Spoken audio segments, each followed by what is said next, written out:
Selected reading Daisy Miller, A Study, written by Henry James, recited by Tim, number 5.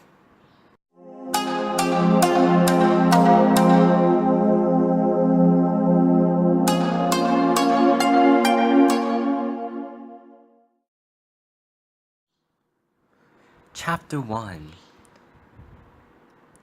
At the little town of Vivi in Switzerland, there is a particularly comfortable hotel.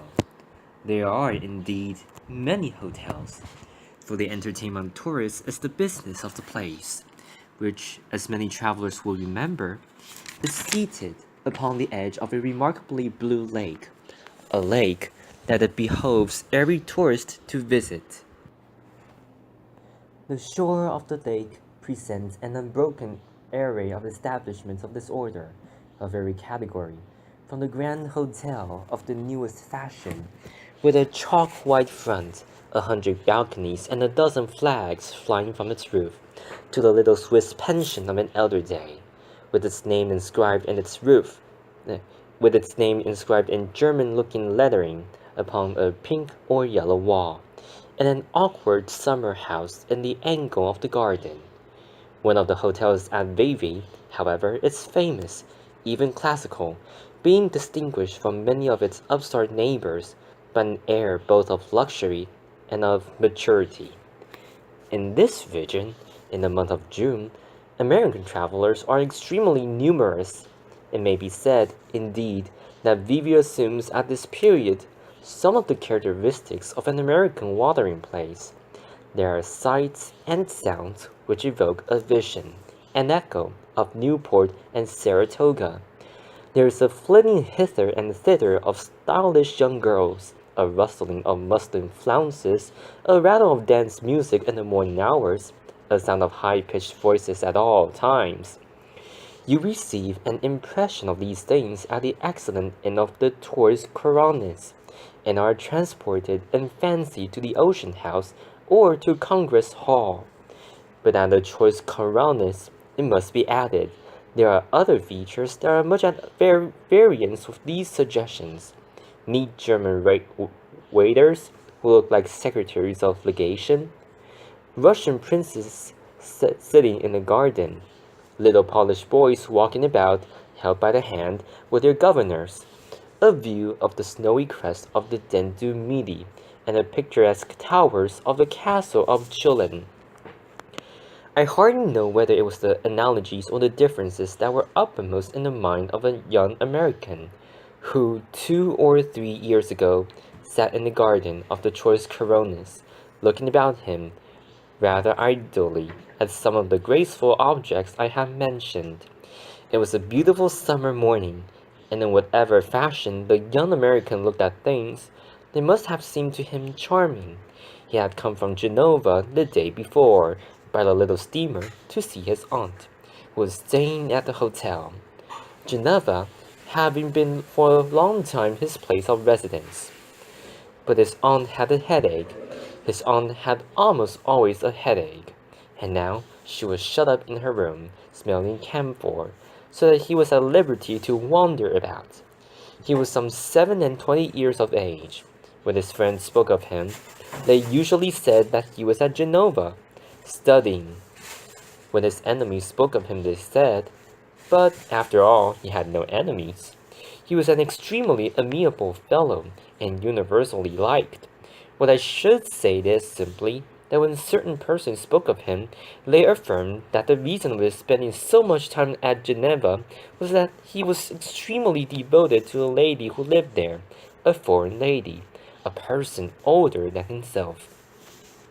Very few Americans, indeed I think none, had ever seen this lady, about whom there are some singular stories. But Winterbourne had an old attachment for the little metropolis of Calvinism. He had been put to school there as a boy, and he had afterwards gone to college there, circumstances which had led to his forming a great many youthful friendships. Many of these he had kept, and they were a source of great satisfaction to him. After knocking at his aunt's door and learning that she was indisposed, he had taken a walk about the town, And then he had come in to his breakfast. He had now finished his breakfast, but he was drinking a small cup of coffee, which had been served to him on a little table in the garden by one of the waiters who looked like an attaché. At last he finished his coffee and lit a cigarette. Presently a small boy came walking along the path, an urchin of 9 or 10. The child, who was diminutive for his years, had an aged expression of countenance, a pale complexion, and sharp little features. He was dressed in knickerbockers with red stockings, which displayed his poor little spindle shanks. He also wore a brilliant red cravat. He carried in his hand a long alpenstock, the sharp point of which he thrust into everything that he approached: the flower beds, the garden benches, the trains of the ladies' dresses. In front of Winterbourne he paused, looking at him with a pair of bright, penetrating little eyes. "Will you give me a lump of sugar?" he asked in a sharp, hard little voice, a voice immature and yet somehow not young. Winterbourne glanced at the small table near him, on which his coffee service rested, and saw that several morsels of sugar remained. "Yes, you may take one," he answered, "but I don't think sugar is good for little boys." This little boy stepped forward and carefully selected 3 of the coveted fragments, 2 of which he buried in a pocket to his knickerbockers, depositing the other as promptly in another place. He poked his alpenstock, lance fashion, into Winterbourne's bench, and tried to crack the lump of sugar with his teeth. "Oh, blaze it, it's hard!" he exclaimed, pronouncing the adjective in a peculiar manner. Winterbourne had immediately perceived that he might have the honor of claiming him as a fellow countryman. "Take care you don't hurt your teeth," he said paternally. "I haven't got any teeth to hurt. They have all come out. I have only got 7 teeth. My mother counted them last night, and one came out right afterwards. She said she'd slap me if any more came out. I can't help it. It's this old Europe. It's the climate that makes them come out. In America, they didn't come out. It's these hotels." Winterbourne was much amused. "If you eat 3 lumps of sugar, your mother will certainly slap you," he said. "She's got to give me some candy then," rejoined his young interlocutor. "I can't get any candy here. Any American candy. American candy is the best candy." "And are American little boys the best little boys?" asked Winterbourne. "I don't know. I'm an American boy," said the child. "I see you are one of the best," laughed Winterbourne. "Are you an American man?" pursued this vivacious infant. And then, on Winterbourne's affirmative reply, "American men are the best," he declared. His companion thanked him for the compliment, and the child, who had now got astride for his alpenstock, stood looking about him, while he attacked a second lump of sugar. Winterbourne wondered if he himself had been like this in his infancy, for he had been brought to Europe at about this age. "Here comes my sister," cried the child in a moment. "She's an American girl." Winterbourne looked along the path and saw a beautiful young lady advancing. "American girls are the best girls," he said cheerfully to his young companion. "My sister ain't the best," the child declared. "She's always blowing at me." "I imagine that is your fault, not hers," said Winterbourne. The young lady meanwhile had drawn near. She was dressed in white muslin, with 100 frills and flounces and knots of pale-colored ribbon. She was bare-headed, but she balanced in her hand a large parasol with a deep border of embroidery, and she was strikingly, admirably pretty. "How pretty they are," thought Winterbourne, straightening himself in his seat as if he were prepared to rise. The young lady paused in front of his bench, near the parapet of the garden which overlooked the lake. The little boy had now converted his alpenstock into a vaulting pole, by the aid of which she was springing about in the gravel and kicking it up not a little. "Randolph," said the young lady, "what are you doing?" "I'm going up the Alps," replied Randolph. "This is the way." And he gave another little jump, scattering the pebbles about Winterbourne's ears. "That's the way they come down," said Winterbourne. "He's an American man," cried Randolph in his little hard voice. The young lady gave no heed to this announcement, but looked straight at her brother. "Well, I guess you had better be quiet," she simply observed. It seemed to Winterbourne that he had been in a manner presented. He got up and stepped slowly towards the young girl, throwing away his cigarette.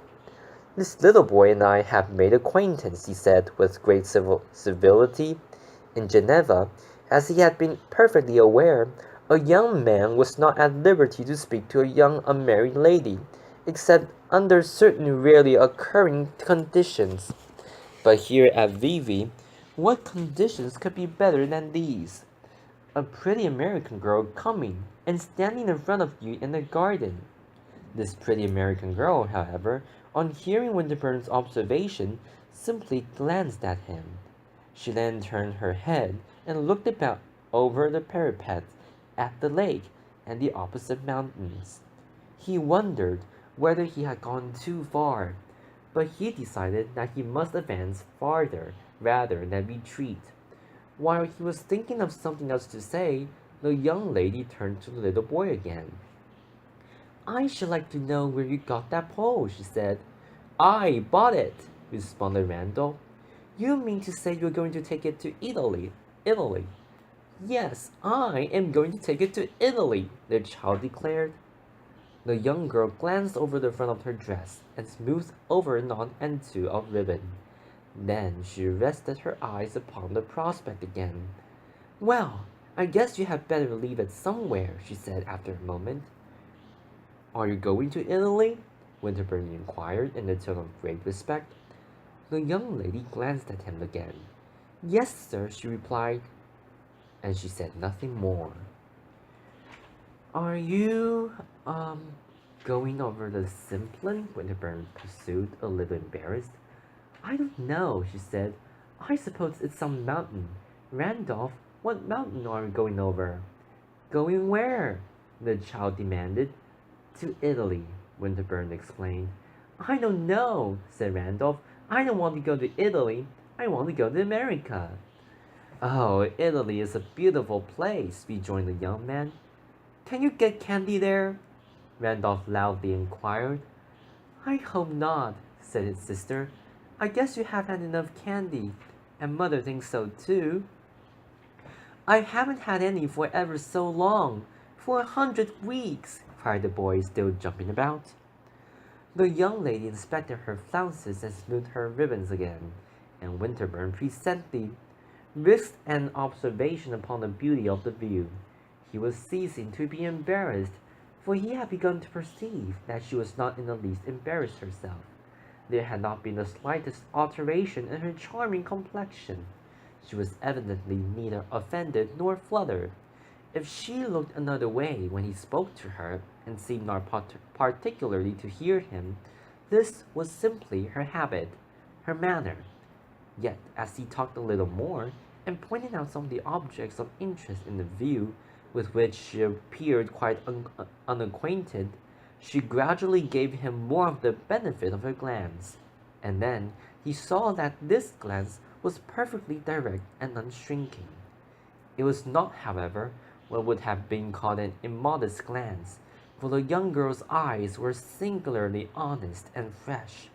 They were wonderfully pretty eyes, and indeed, Winterbourne had not seen for a long time anything prettier than his fair countrywoman's various features, her complexion, her nose, her ears, her teeth. He had a great relish for feminine beauty. He was addicted to observing and analyzing it, and as regards this young lady's face, he made several observations. It was not at all insipid, but it was not exactly expressive. And though it was eminently delicate, Winterbourne mentally accused it, very forgivingly, of a want of finish. He thought it very possible that Master Randolph's sister was a coquette.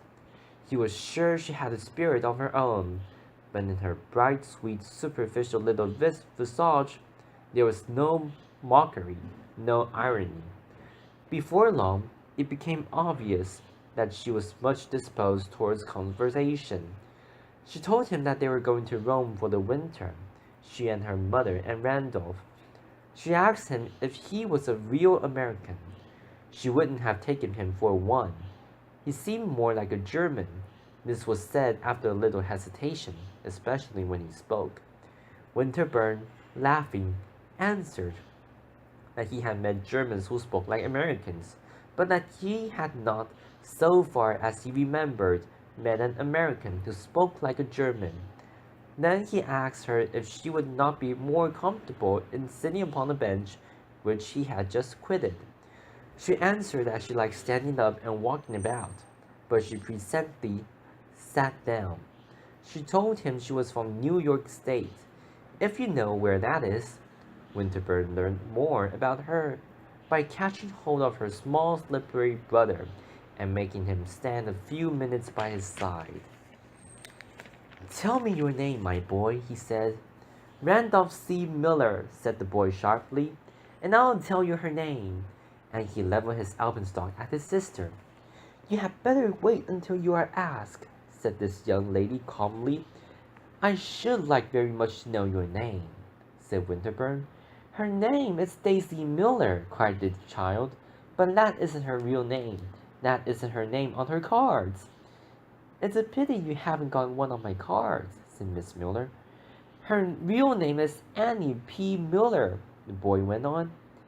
"Ask him his name," said his sister, indicating Winterbourne.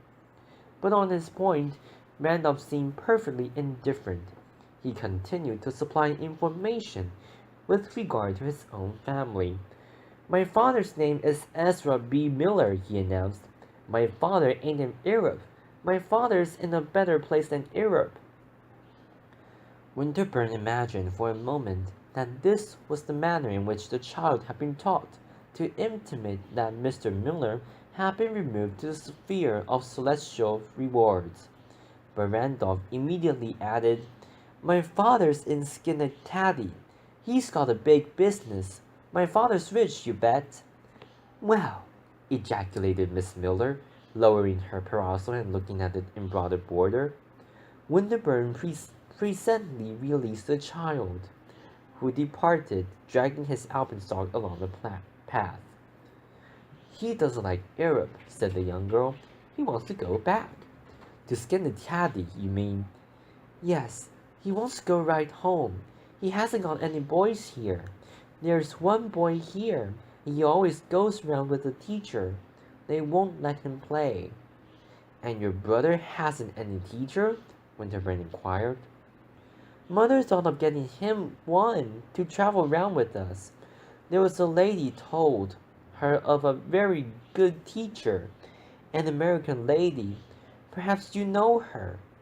Mrs. Sanders. I think she came from Boston. She told her of this teacher, and we thought of getting him to travel around with us. But Randolph said he didn't want a teacher traveling around with us.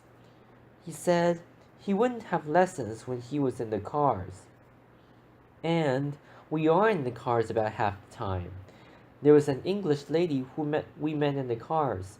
I think her name was Miss Featherstone. Perhaps you know her. She wanted to know why I didn't give Randolph lessons.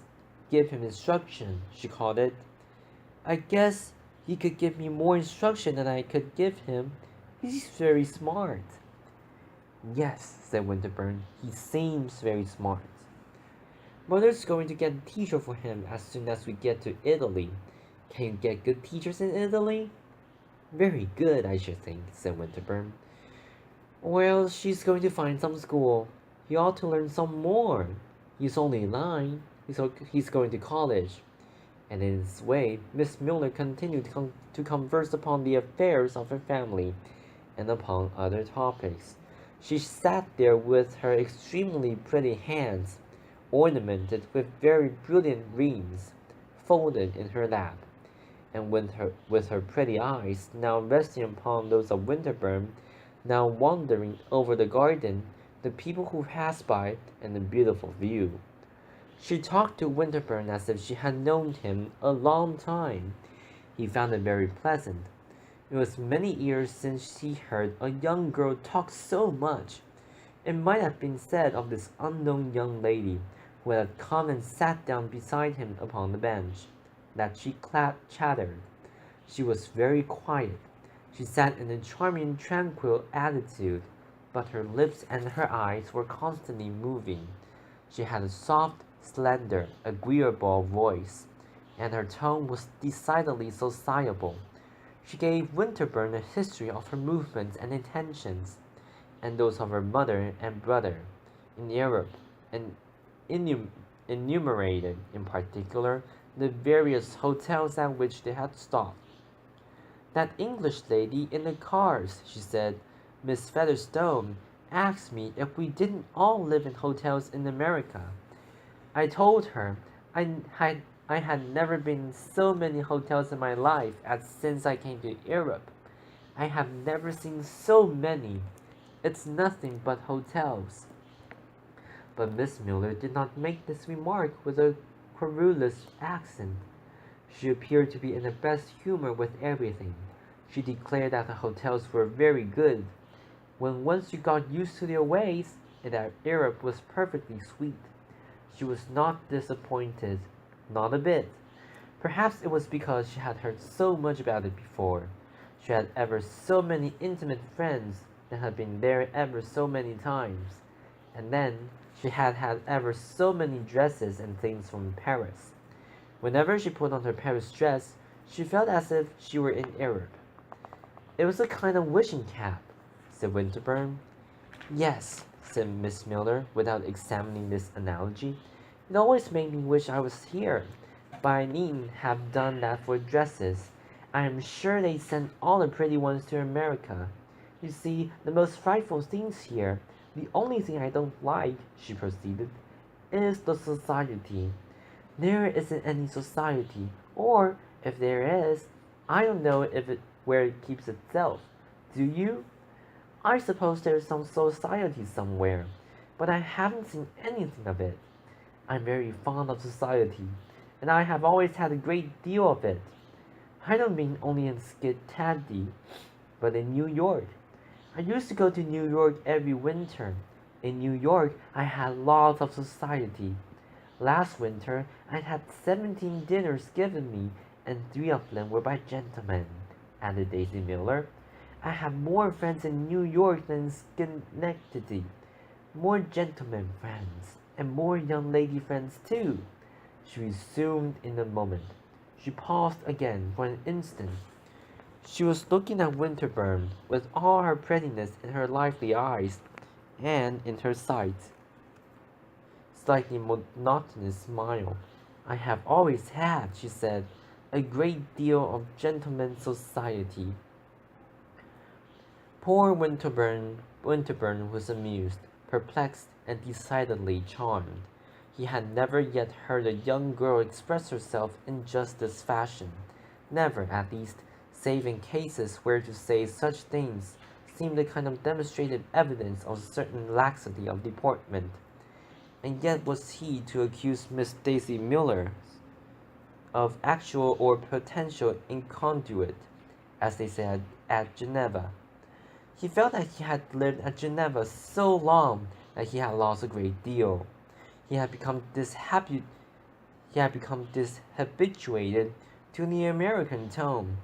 Never, indeed, since he had grown old enough to appreciate things, had he encountered a young American girl of so pronounced a type as this. Certainly she was very charming, but how deucedly sociable! Was she simply a pretty girl from New York State?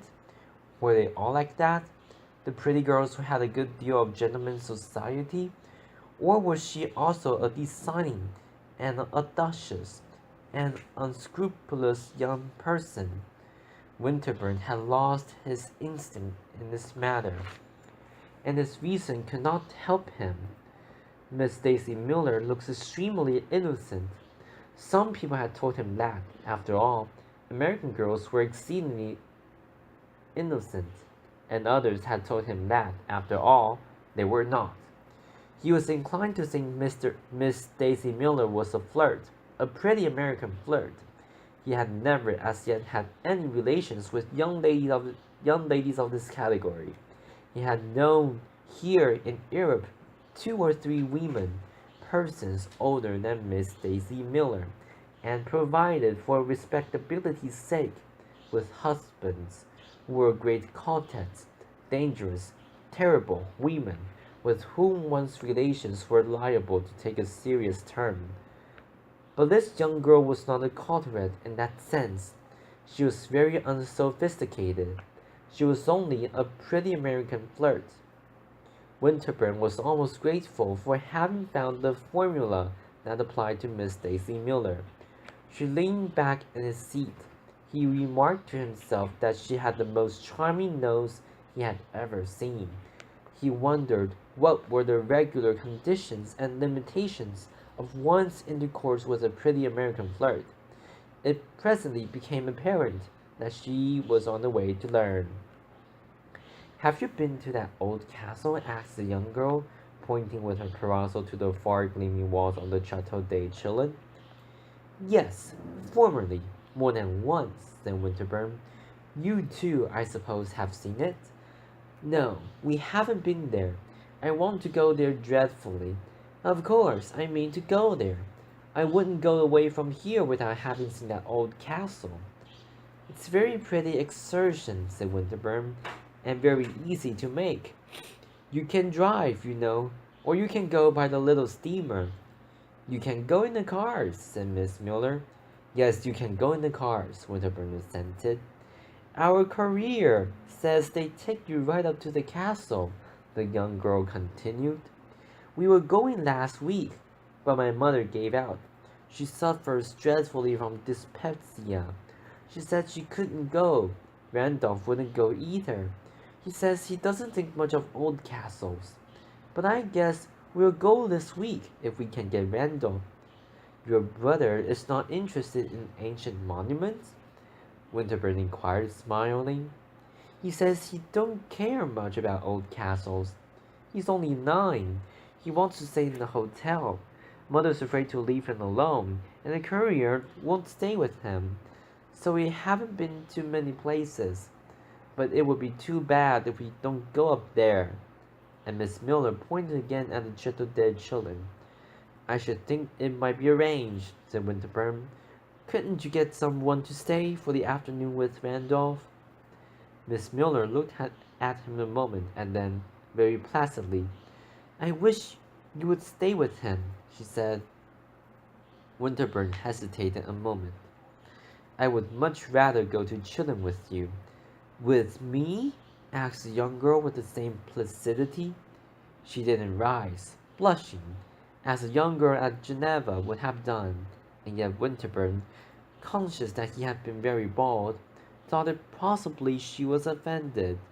"With your mother," he answered very respectfully. But it seemed that both his audacity and his respect were lost upon Miss Daisy Miller. "I guess my mother won't go after all," she said.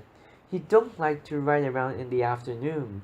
But did you really mean what you said just now, that you would like to go up there?" "Most earnestly," Winterbourne declared. "Then we may arrange it. If mother will stay with Randolph, I guess Eugenio will." "Eugenio?" the young man inquired. "Eugenio's our courier. He doesn't like to stay with Randolph. He's the most fastidious man I ever saw. But he's a splendid courier. I guess he'll stay at home with Randolph if mother does, and then we can go to the castle." Winterbourne reflected for an instant as lucidly as possible. "We" could only mean Miss Daisy Miller and himself. This program seemed almost too agreeable for credence. He felt as if he ought to kiss the young lady's hand. Possibly he would have done so, and quite spoiled the project.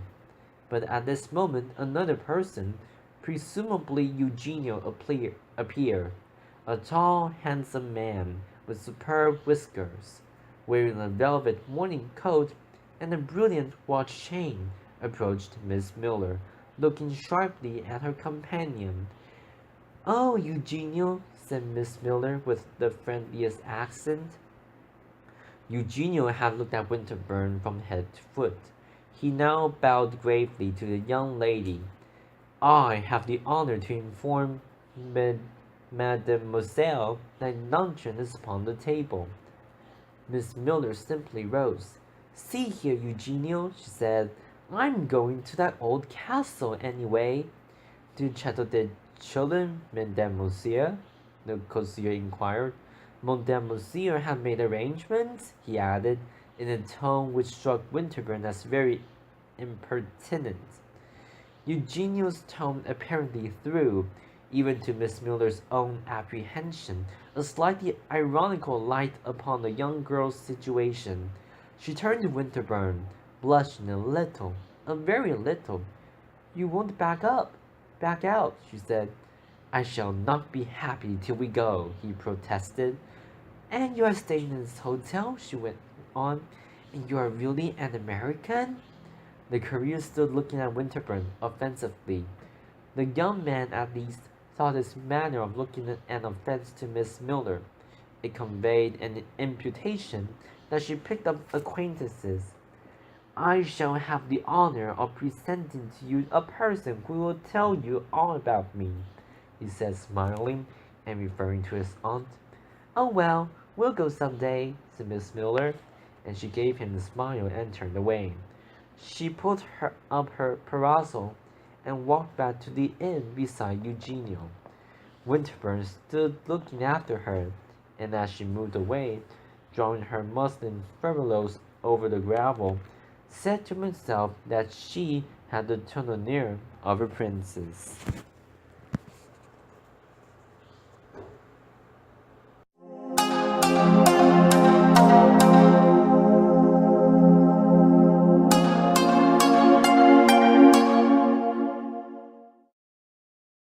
Chapter 2. He had, however, engaged to do more than proved feasible in promising to present his aunt, Mrs. Costello, to Miss Stacy Miller.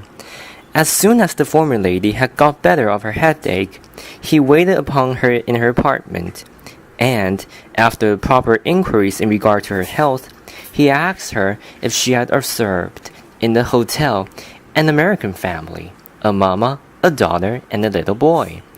"And a career," said Mrs. Costello. "Oh yes, I have observed them, seen them, heard them, and kept out of the way." Mrs. Costello was a widow with a fortune, a person of much distinction, who frequently intimated that, if she were not so dreadfully liable to sick headaches, she would probably have left a deeper impress upon her time. She had a long pale face, a high nose, and a great deal of very striking white hair, which she wore in large puffs and roulettes over the top of her head. She had 2 sons married in New York, and another who was now in Europe. This young man was amusing himself at Hamburg, and though he was on his travels, was rarely perceived to visit any particular city at the moment selected by his mother for her own appearance there. Her nephew, who had come up to Vivi expressly to see her, was therefore more attentive than those who, as she said, were nearer to her. He had imbibed at Geneva the idea that one must always be attentive to one's aunt. Mrs. Costello had not seen him for many years, and she was greatly pleased with him, manifesting her approbation by initiating him into many of the secrets of that social sway which, as she gave him to understand, she exerted in the American capital. She admitted that she was very exclusive, but if he were acquainted with New York, he would see that one had to be, and her picture of the minutely hierarchical constitution of the society of that city, which she presented to him in many different lights, was, to Winterbourne's imagination, almost oppressively striking. He immediately perceived from her tone that Miss Daisy Miller's place in the social scale was low. "I am afraid you don't approve of them," he said. "They are very common," Mrs. Costello declared. "They are the sort of Americans that one does one's duty by not accepting."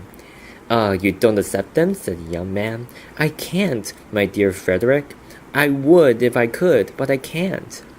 "The young girl is very pretty," said Winterbourne in a moment. "Of course she's pretty, but she is very common." "I see what you mean, of course," said Winterbourne after another pause. "She has that charming look that they all have," his aunt resumed. "I can't think where they pick it up, and she dresses in perfection. No, you don't know how well she dresses. I can't think where they get their taste. But, my dear aunt, she is not, after all, a Comanche savage.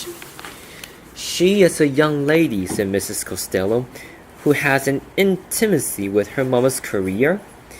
"An intimacy with the career?" the young man demanded. "Oh, the mother is just as bad. They treat the career like a familiar friend, like a gentleman.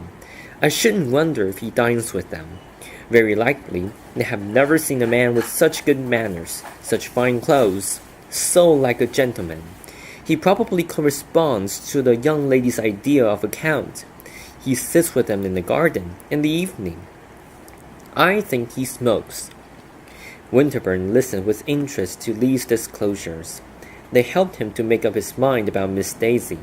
Evidently, she was rather wild. "Well," he said, "I am not a career, and yet she was very charming to me." "You had better have said at first," said Mrs. Costello with dignity, "that you had made her acquaintance." "We simply met in the garden, and we talked a bit." "Talked bonnement? And pray what did you say?" "I said I should take the liberty of introducing her to my admirable aunt. I am much obliged to you. It was to guarantee my respectability," said Winterbourne. "And pray who is to guarantee hers?" "Ah, you are cruel," said the young man. "She's a very nice girl." "You don't say that as if you believed it," Mrs. Costello observed. "She is completely uncultivated," Winterbourne went on, "but she is wonderfully pretty, and, in short, she is very nice. To prove that I believe it, I am going to take her to the Chateau de Chillon." "You two are going off there together?" "I should say it proved just the contrary. How long had you known her, may I ask, when this interesting project was formed? You haven't been 24 hours in the house." "I'd known her half an hour," said Winterbourne, smiling. "Dear me," cried Mr. Costello, "what a dreadful girl!" Her nephew was silent for some moments. "You really think, then," he began earnestly, and with a desire for trustworthy information, "you really think that—" But he paused again. "Think what, sir?" said his aunt.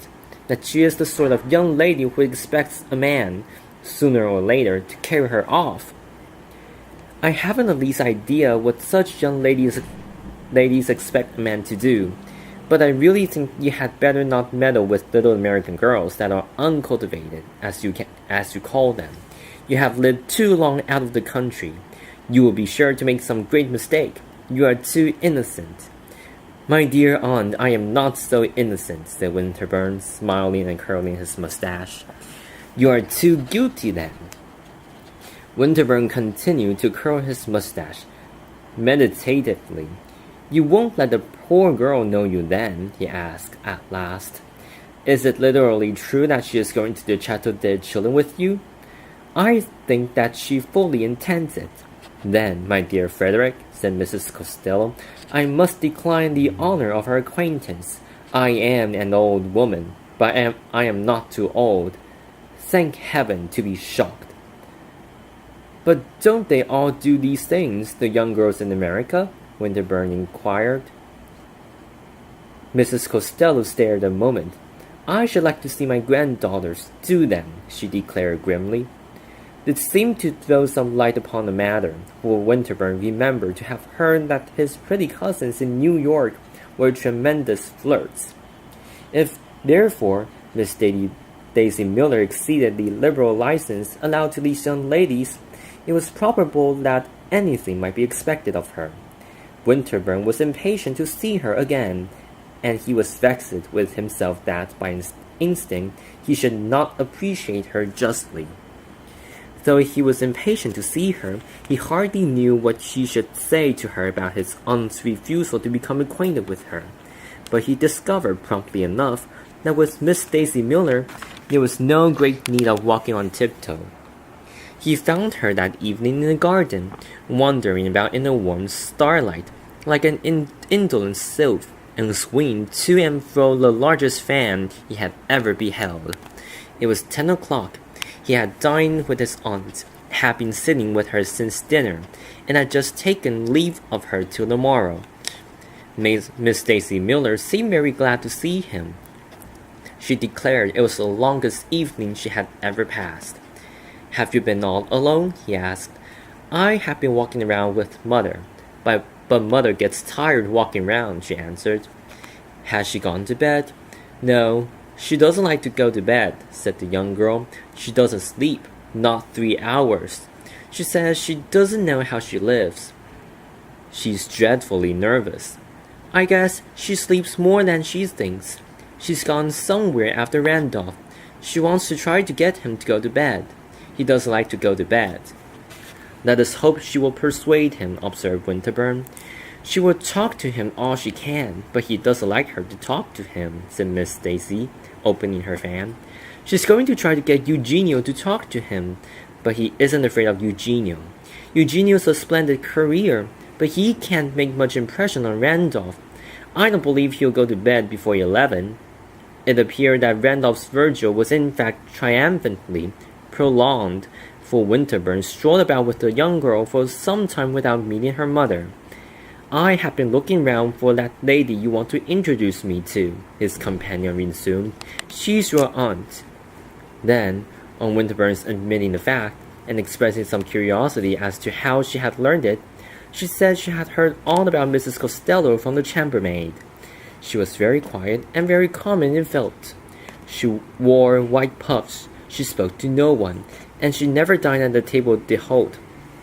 Every 2 days she had a headache. "I think that's a lovely description, headache and all," said Miss Daisy, chattering along in her thin, gay voice. "I want to know her ever so much. I know just what your aunt would be.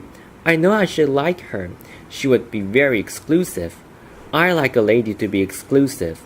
I'm dying to be exclusive myself. Well, we are exclusive, Mother and I. We don't speak to everyone, or they don't speak to us. I suppose it's about the same thing. Anyway, I shall be ever so glad to know your aunt." Winterbourne was embarrassed. "She would be most happy," he said, "but I am afraid those headaches will interfere." The young girl looked at him through the dusk. "But I suppose she doesn't have a headache every day," she said sympathetically. Winterbourne was silent a moment. "She tells me she does," he answered at last, not knowing what to say. Miss Daisy Miller stopped and stood looking at him. Her prettiness was still visible in the darkness. She was opening and closing her enormous fan.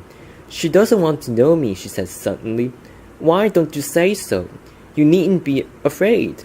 I'm not afraid," and she gave a little laugh. Winterbourne fancied that there was a tremor in her voice. He was touched, shocked, mortified by it. "My dear young lady," he protested, "he knows no one. It's her wretched health." The young girl walked on a few steps, laughing still. "You needn't be afraid," she repeated. "Why should you want to know me?" Then she paused again. She was close to the parapet of the garden, and in front of her was the starlit lake. There was a vague sheen upon its surface, and in the distance were dimly seen mountain forms.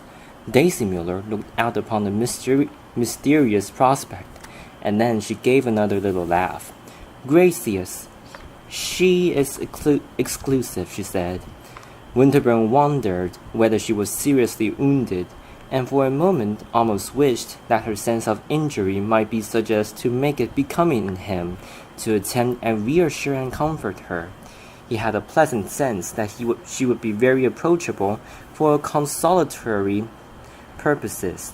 He felt then, for the instant, quite ready to sacrifice his aunt, conversationally, to admit that she was a proud, rude woman, and to declare that they needn't mind her. But before she had time to commit himself to his perilous mixture of gallantry and impiety, the young lady, resuming her walk, gave an exclamation in quite another tone. "Well, here's mother. I guess she hasn't got Randolph to go to bed." The figure of the lady appeared at a distance, very indistinct in the darkness, and advancing with a slow and wavering movement. Suddenly it seemed to pause. "Are you sure it is your mother? Can you distinguish her in the thick dusk?" Winterbourne asked. "Well," cried Miss Daisy Miller with a laugh, "I guess I know my own mother. And when she has got on my shawl too, she is always wearing my things." The lady in question, ceasing to advance, hovered vaguely about the spot at which she had checked her steps. "I am afraid your mother doesn't see you," said Winterbourne. "Or perhaps," he added, thinking with Miss Miller, the joke permissible, "perhaps she feels guilty about your shawl." "Oh, it's a fearful old thing," the young girl replied, serenely. "I told her she could wear it. She won't come here because she sees you." "Ah, then," said Winterbourne, "I had better leave you." "Oh, no, come on," urged Miss Daisy Miller. "I'm afraid your mother doesn't approve of my walking with you." Miss Miller gave him a serious glance. "It isn't for me, it's for you. That is, it's for her. Well, I don't know who it's for, but mother doesn't like any of my gentlemen friends. She's right down timid. She always makes a fuss if I introduce a gentleman. But I do introduce them, almost always. If I didn't introduce my gentleman friends to mother," the young girl added, in her little soft flat monotone, "I shouldn't think I was natural." "To introduce me," said Winterbourne, "you must know my name." And he proceeded to pronounce it. "Oh dear, I can't say all that," said his companion with a laugh. But by this time they had come up to Mrs. Miller, who, as they drew near, walked to the parapet of the garden and leaned upon it, looking intently at the lake, and turning her back upon them. "Mother," said the young girl, in a tone of decision. Upon this, the elderly lady turned around. "Mr. Winterbourne," said Miss Daisy Miller, introducing the young man very frankly and prettily. Common she was, as Mrs. Costello had pronounced her, yet it was a wonder to Winterbourne that, with her commonness, she had a singularly delicate grace. Her mother was a small, spare-light person, with a wandering eye, a very exiguous nose, and a large forehead, decorated with a certain amount of thin, much frizzled hair. Like her daughter, Mrs. Miller was dressed with extreme elegance. She had enormous diamonds in her ears. So far as Winterbourne could observe, she gave him no greeting. She certainly was not looking at him. Daisy was near her, pulling her shawl straight. "What are you doing, poking round here?" this young lady inquired, but by no means with that harshness of accent which her choice of words may imply. "I don't know," said her mother, turning towards the lake again. "I shouldn't think you want a shawl," Daisy exclaimed. "Well, I do," her mother answered with a little laugh. "Did you get Randolph to go to bed?" asked the young girl.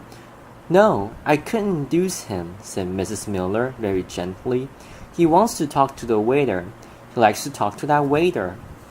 "I was telling Mr. Winterbourne," the young girl went on, and to the young man's ear her tone might have indicated that she had been uttering his name all her life. "Oh yes," said Winterbourne, "I have the pleasure of knowing your son." Randolph's mamma was silent. She turned her attention to the lake, but at last she spoke. "Well, I don't see how he lives." "Anyhow, it isn't so bad as it was at Dover," said Daisy Miller. "And what occurred at Dover?" Winterbourne asked. "He wouldn't go to bed at all. I guess he sat up all night in the public parlor. He wasn't in bed at 12 o'clock, I know that. It was 12:30, declared Mrs. Miller with mild emphasis. Does he sleep much during the day? Winterbourne demanded. I guess he doesn't sleep much, Daisy rejoined. I wish he could. I wish he would, said her mother. It seems as if he couldn't. I think he's real tiresome, Daisy pursued. Then for some moments there was silence. Well, Daisy Miller, said the elder lady presently, I shouldn't think you want to talk against your own brother. Well, he is tiresome, mother, said Daisy, quite without the asperity of a retort. He's only 9, urged Mrs. Miller. Well, he wouldn't go to that castle, said the young girl. I'm going there with Mr. Winterbourne. To this announcement, very placidly made, Daisy's mamma offered no response. Winterbourne took for granted that she deeply disapproved of the projected excursion, but he said to himself that she was a simple, easily managed person, and that a few deferential protestations would take the edge from her displeasure. Yes, he began, your daughter has kindly allowed me the honor of being her guide. Mrs. Miller's wandering eyes attached themselves, with a sort of appealing air, to Daisy, who, however, strolled a few steps farther, gently humming to herself. I presume you will go in the cars, said her mother. Yes, or in the boat, said Winterbourne. Well, of course, I don't know, Mrs. Miller rejoined. I have never been to that castle. It is a pity you shouldn't go, said Winterbourne, beginning to feel reassured as to her opposition. And yet he was quite prepared to find that, as a matter of course, she meant to accompany her daughter. We've been thinking ever so much about going, she pursued, but it seems as if we couldn't. Of course, Daisy, she wants to go around. But there's a lady here, I don't know her name. She says she shouldn't think we want to go to see castles here. She should think we want to wait till we got to Italy. It seems as if there would be so many there, continued Mrs. Miller, with an air of increasing confidence. Of course, we only want to see the principal ones.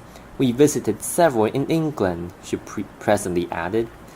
Ah, yes, in England there are beautiful castles, said Winterbourne, but Chilling here is very well worth seeing. Well, if Daisy feels up to it, said Mrs. Miller, in a tone impregnated with a sense of the magnitude of the enterprise, it seems as if there was nothing she wouldn't undertake. Oh, I think she'll enjoy it, Winterbourne declared. And he desired more and more to make it a certainty that he was to have the privilege of the tete-a-tete with the young lady, who was still strolling along in front of them, softly vocalizing. You are not disposed, madam, he inquired, to undertake it yourself? Daisy's mother looked at him an instant, askance, and then walked forward in silence. Then, I guess she had better go alone, she said simply. Winterbourne observed to himself that this was a very different type of maternity from that of the vigilant matrons who massed themselves in the forefront of social intercourse in the dark old city at the other end of the lake. But his meditations were interrupted by hearing his name very distinctly pronounced by Mrs. Miller's unprotected daughter. Mr. Winterbourne, murmured Daisy. Monsieur, said the young man, don't you want to take me out in a boat? At present, he asked. Of course, said Daisy. Well, Anne Miller, exclaimed her mother. I beg you, madam, to let her go, said Winterbourne, ardently, for he had never yet enjoyed the sensation of guiding through the summer's starlight a skiff freighted with a fresh and beautiful young girl. I shouldn't think she'd want to, said her mother. I should think she'd rather go indoors. I'm sure Mr. Winterbourne wants to take me, Daisy declared. He's so awfully devoted. I will row you over to Chilling in the starlight. I don't believe it, said Daisy. Well, ejaculated the elderly lady again. You haven't spoken to me for half an hour, her daughter went on. I have been having some very pleasant conversation with your mother, said Winterbourne. Well, I want you to take me out in the boat, Daisy repeated. They had all stopped, and she had turned around and was looking at Winterbourne. Her face wore a charming smile. Her pretty eyes were gleaming. She was swinging her great fan about. No, it's impossible to be prettier than that, thought Winterbourne. There are half a dozen boats moored at that landing place, he said, pointing to certain steps which descended from the garden to the lake. If you will do me the honor to accept my arm, we will go and select one of them. Daisy stood there smiling. She threw back her head and gave a little light laugh. I like a gentleman to be formal, she declared. I assure you it's a formal offer. I was bound I would make you say anything, Daisy went on. You see, it's not very difficult, said Winterbourne, but I am afraid you are chaffing me. I think not, sir, remarked Mrs. Milner very gently. Do then, let me give you a row, he said to the young girl. It's quite lovely, the way you say that, said Daisy. It would be still more lovely to do it. Yes, it would be lovely, said Daisy, but she made no movement to accompany him. She only stood there laughing. I should think you had better find out what time it is, interposed her mother. It is 11 o'clock, madam, said a voice with a foreign accent out of the neighboring darkness, and Winterbourne, turning, perceived the florid personage who was in attendance upon the two ladies. He had apparently just approached. Oh, Eugenio, said Daisy, I am going out in the boat. Eugenio bowed. At 11 o'clock, Mademoiselle? I am going with Mr. Winterbourne, this very minute. Do tell her she can't, said Mrs. Milner to the courier. I think you had better not go out in the boat, Mademoiselle, and Eugenio declared. Winterbourne wished to heaven this pretty girl were not so familiar with her career, but he said nothing. I suppose you don't think it's proper, Daisy exclaimed. Eugenio doesn't think anything's proper. I am at your service, said Winterbourne. Does Mademoiselle propose to go alone? Asked Eugenio of Mrs. Milner. Oh no, with this gentleman, answered Daisy's mamma. The courier looked for a moment at Winterbourne. The latter thought he was smiling, and then solemnly with a bow. As Mademoiselle pleases, he said. Oh, I hoped you would make a fuss, said Daisy. I don't care to go now. I myself shall make a fuss if you don't go, said Winterbourne. That's all I want, a little fuss. And the young girl began to laugh again. Mr. Randolph has gone to bed, the courier announced frigidly. Oh, Daisy, now we can go, said Mrs. Milner. Daisy turned away from Winterbourne, looking at him, smiling and fanning herself. Good night, she said. I hope you are disappointed, or disgusted, or something. He looked at her, taking the hand she offered him. I am puzzled, he answered. Well, I hope it won't keep you awake, she said very smartly, and, under the escort of her privileged Eugenio, the two ladies passed toward the house. Winterbourne stood looking after them. He was indeed puzzled. He lingered beside the lake for a quarter of an hour, turning over the mystery of the young girl's sudden familiarities and caprices. But the only very definite conclusion he came to was that he should enjoy deusely going off with her somewhere. 2 days afterwards, he went off with her to the castle of Chillon. He waited for her in a large hall of the hotel, where the couriers, the servants, the foreign tourists were lounging about and staring. It was not the place he would have chosen, but she had appointed it. She came tripping downstairs, buttoning her long gloves, squeezing her folded parasol against her pretty figure, dressed in the perfection of a soberly elegant traveling costume. Winterbourne was a man of imagination, and, as our ancestors used to say, of sensibility. As he looked at her dress, and, on the great staircase, her little rapid confiding step, he felt as if there were something romantic going forward. He could have believed he was going to elope with her. He passed out with her among all the idle people that were assembled there. They were all looking at her very hard. She had begun to chatter as soon as she joined him. Winterbourne's preference had been that they should be conveyed to Chillon in a carriage, but she expressed a lively wish to go in the little steamer. She declared that she had a passion for steamboats. There was always such a lovely breeze upon the water, and you saw such lots of people. The sail was not long, but Winterburn's companion found time to say a great many things. To the young man himself, their little excursion was so much of an escape, an adventure, that even allowing for a habitual sense of freedom, he had some expectation of seeing her regarded in the same way. But it must be confessed that in this particular, he was disappointed. Daisy Miller was extremely animated. She was in charming spirits, but she was apparently not at all excited. She was not fluttered. She avoided neither his eyes nor nose of anyone else. She blushed neither when she looked at him, nor when she saw that people were looking at her. People continued to look at her a great deal, and Winterbourne took much satisfaction in his pretty companion's distinguished air.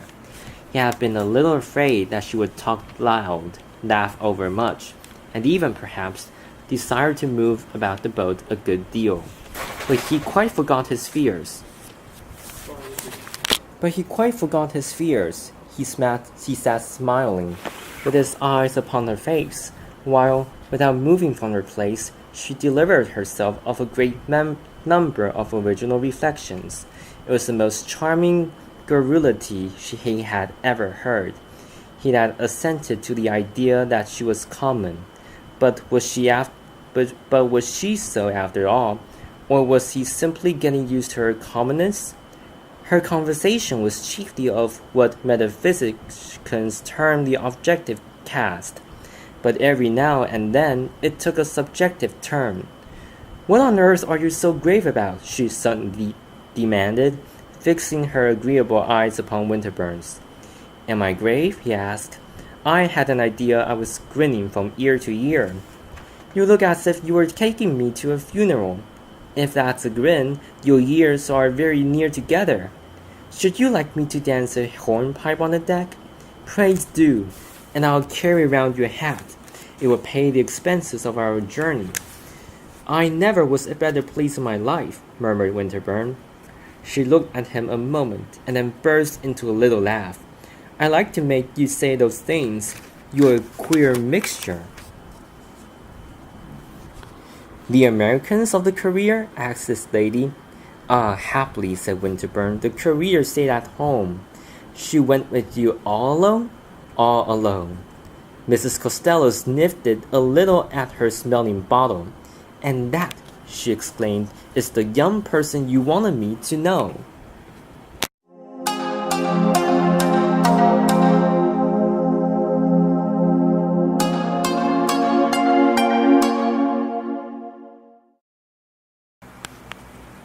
Chapter 4. He flattered himself on the following day that there was no smiling among the servants when he, at least, asked for Mrs. Miller at her hotel.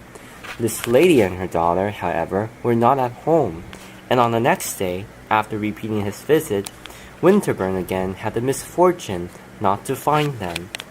Mrs. Walker's party took place on the evening of the third day, and in spite of the frigidity of his last interview with the hostess, Winterbourne was among the guests. Mrs. Walker was one of those American ladies who, while residing abroad, make a point, in their own phrase, of studying European society, and she had on this occasion collected several specimens of her diversely born fellow mortals to serve, as it were, as textbooks. When Winterbourne arrived, Miss Daisy Miller was not there. But in a few moments, he saw her mother coming along, very shyly and ruefully. Mrs. Miller's hair, above her exposed-looking temples, were more frizzled than ever. As she approached Mrs. Walker, Winterbourne also drew near. "You see, I've come all alone," said poor Mrs. Miller. "I'm so frightened. I don't know what to do. It's the first time I've ever been to a party alone, especially in this country. I wanted to be Randolph or Eugenio or someone, but Daisy just pushed me off by myself. I ain't used to going around alone." "And does not your daughter intend to favor us with her society?" demanded Mrs. Walker impressively. Well, Daisy's all dressed, said Mrs. Miller, with that accent of the dispassionate, if not of the philosophic, historian with which she always recorded the current incidents of her daughter's career. She's got dressed on purpose before dinner, but she's got a friend of hers there, that gentleman, the Italian, that she wanted to bring. They've got going at the piano. It seems that as if they couldn't leave off. Mrs. Giovanelli sings splendidly. But I guess they'll come before very long, concluded Mrs. Miller hopefully. I'm sorry she should come in that way, said Mrs. Walker. Well, I told her that there was no use in her getting dressed before dinner if she was going to wait 3 hours, responded Daisy's mamma. I didn't see the use of her putting on such a dress as that to sit around with Mr. Giovanelli. This is most horrible, said Mrs. Walker, turning away and addressing herself to Winterbourne. Elsa flushed. It's her revenge for my having ventured to remonstrate with her. When she comes, I shall not speak to her. Daisy came after 11 o'clock, but she was not, on such an occasion, a young lady to wait to be spoken to. She rustled forward to radiant loveliness, smiling and chattering, carrying a large bouquet and attended by Mr. Giovanelli. Everyone stopped talking and turned and looked at her. She came straight to Mrs. Walker. I am afraid you thought I never was coming, so I sent Mother off to tell you. I wanted to make Mr. Giovanelli practice some things before he came. You know he sings beautifully, and I want you to ask him to sing. This is Mr. Giovanelli. You know I introduced him to you. He's got the most lovely voice, and he knows the most charming set of songs. I made him go over them this evening on purpose. We had the greatest time at the hotel. Of all this, Daisy delivered herself with the sweetest, brightest audibleness, looking now at her hostess and now around the room, while she gave a series of little pats round her shoulders to the edges of her dress. Is there anyone I know? She asked. I think everyone knows you, said Mrs. Walker pregnantly, and she gave a very cursory greeting to Mr. Giovanelli. This gentleman bore himself gallantly. He smiled and bowed and showed his white teeth. He curled his mustaches and rolled his eyes, and performed all the proper functions of a handsome Italian at an evening party. He sang, very prettily, half a dozen songs, though Mrs. Walker afterwards declared that she had been quite unable to find out who asked him. It was apparently not Daisy who had given him his orders.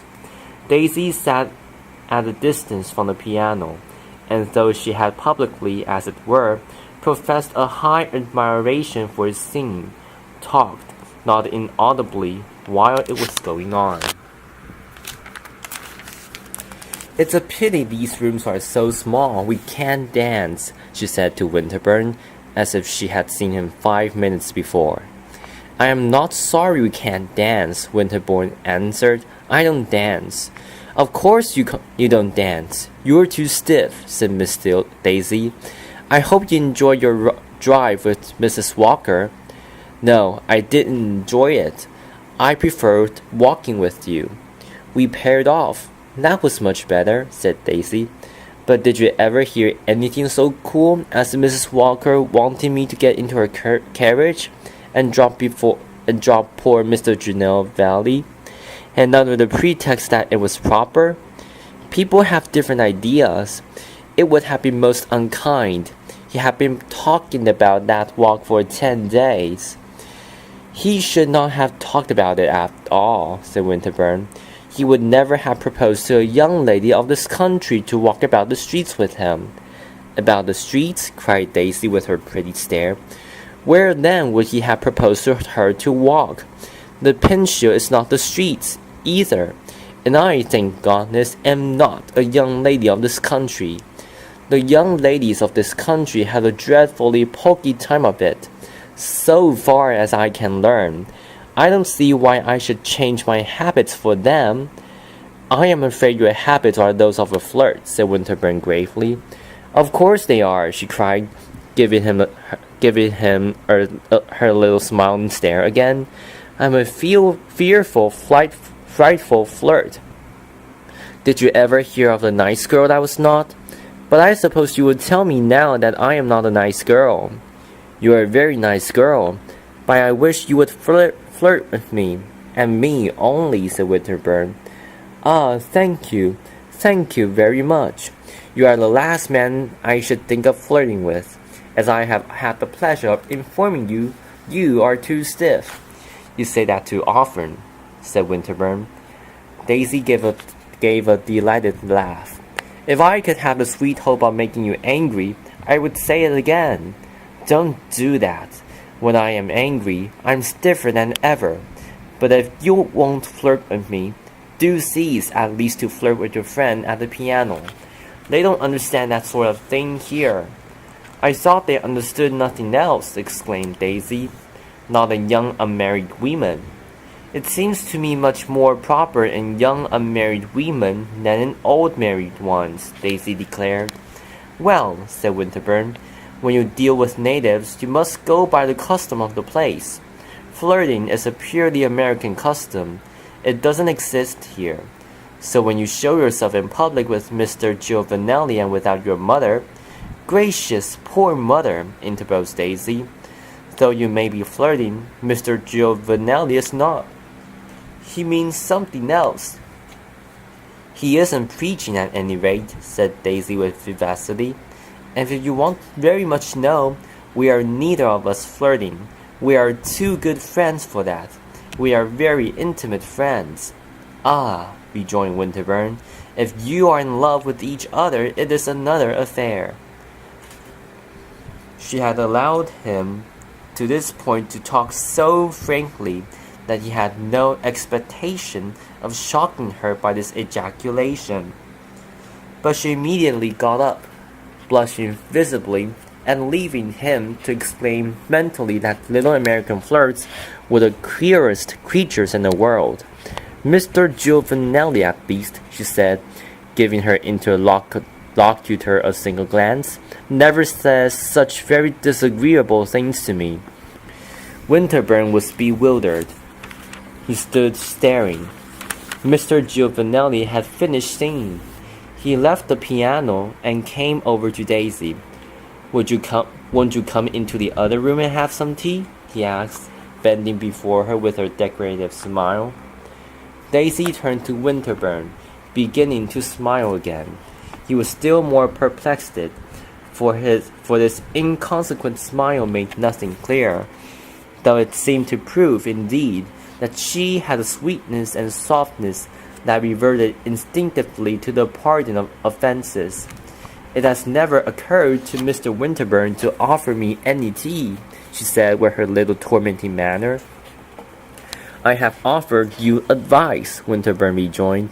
"I prefer weak tea," cried Daisy, and she went off with the brilliant Giovanelli. She sat with him in the adjoining room, in the embrasure of the window, for the rest of the evening. There was an interesting performance at the piano, but neither of these young people gave heed to it. When Daisy came to take leave of Mrs. Walker, this lady conscientiously repaired the weakness of which she had been guilty at the moment of the young girl's arrival. She turned her back straight upon Miss Miller, and left her to depart with what grace she might. Winterbourne was standing near the door. She saw it all. Daisy turned very pale and looked at her mother, but Mrs. Miller was humbly unconscious of any violation of the usual social forms. She appeared indeed to have felt an incongruous impulse to draw attention to her own striking observance of them. "Good night, Mrs. Walker," she said. "We've had a beautiful evening. You see, if I let Daisy come to parties without me, I don't want her to go away without me." Daisy turned away, looking with a pale, grave face at the circle near the door. Winterbourne saw that, for the first moment, she was too much shocked and puzzled even for indignation. He, on his side, was greatly touched. "That was very cruel," he said to Mrs. Walker. "She never enters my drawing-room again," replied his hostess. Since Winterbourne was not to meet her in Mrs. Walker's drawing room, he went as often as possible to Mrs. Miller's hotel. The ladies were rarely at home, but when he found them, the devoted Giovanelli was always present. Very often, the polished little Roman was in the drawing room with Daisy alone, Mrs. Miller being apparently constantly of the opinion that discretion is the better part of surveillance. Winterbourne noted at first with surprise that Daisy on these occasions was never embarrassed or annoyed by his own entrance. But he very presently began to feel that he had no more surprises for him.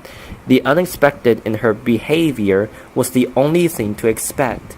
She showed no displeasure at her tete-a-tete with Giovanelli being interrupted. She could chatter as freshly and freely with two gentlemen as with one. There was always in her conversation the same odd mixture of audacity and puerility. Winterbourne remarked to himself that if she was seriously interested in Giovanelli, it was very singular that she should not take more trouble to preserve the sanctity of their interviews. And he liked her the more for her innocent-looking indifference and her apparently inexhaustible good humor. He could hardly have said why, but she seemed to him a girl who would never be jealous. At the risk of exciting a somewhat derisive smile on the reader's part, I may affirm that with regard to the women who had hitherto interested him, it very often seemed to Winterbourne among the possibilities that, given certain contingencies, he should be afraid, literally afraid, of these ladies. He had a pleasant sense that he should never be afraid of Daisy Miller. It must be added that this sentiment was not altogether flattering to Daisy. It was part of his conviction, or rather of his apprehension, that she would prove a very light young person. But she was evidently very much interested in Giovanelli. She looked at him whenever he spoke. He was perpetually telling him to do this and to do that. She was constantly chaffing and abusing him. She appeared completely to have forgotten that Winterbourne had said anything to displease her at Mrs. Walker's little party. One Sunday afternoon, having gone to St. Peter's with his aunt, Winterbourne perceived Daisy strolling about the great church in company with the inevitable Giovanelli. Presently, he pointed out the young girl and her cavalier to Mrs. Costello. This lady looked at them a moment through her eyeglasses, and then she said, "That's what makes you so pensive in these days, eh?" "I had not the least idea I was pensive," said the young man. "You are very much preoccupied. You are thinking of something. And what is it," he asked, that you accuse me of thinking of?" "Of that young lady's, Miss Baker's, Miss Chandler's, what's her name? Miss Miller's intrigue with that little barber's block." "Did you call it an intrigue?" Winterbourne asked.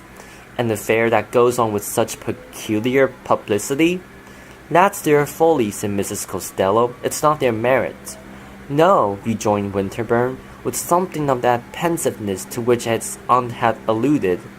"I don't believe that there's anything to be called an intrigue. I have heard a dozen people speak of it. They say she is quite carried away by him." "They are certainly very intimate," said Winterbourne.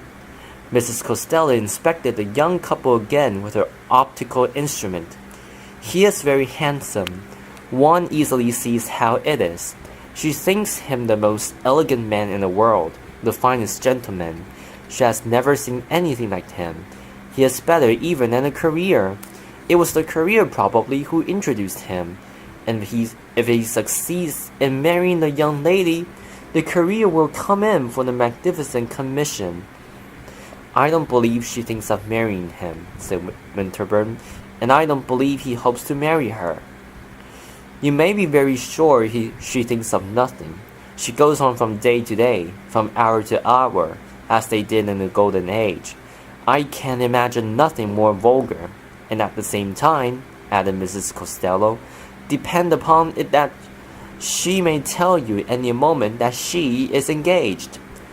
I think that is more than Giovanelli expects, said Winterbourne. Who is Giovanelli? The little Italian.